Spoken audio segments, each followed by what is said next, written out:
सिन्की अस्ति हालेको थिएँ अनि सिन्की हालेको थिएँ आज झिकेको अमिलो अमिलो अमिलो भएछ।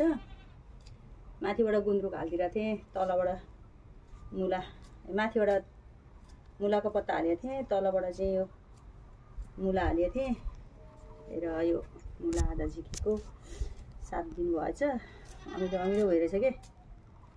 अनि र अचेलका केटाकेटीले चाहिँ के को गुन्द्रुक बनिन्छ भन्छन्, के को सिन्की बनिन्छ भन्छन् हैन। सिन्की चाहिँ बनिन्छ मुलाको र गुन्द्रुक चाहिँ बनिन्छ मुलाको पत्ताको। मेरो छोरीले हिजो मलाई सोधिरहेको थियो केले बनिन्छ सिन्की भन्दै, अनि आज अब त्यस्तै सबैका छन् नि त छोराछोरी, र मैले चाहिँ आज त्यही कारणले भिडियो बनाएको अर्थ।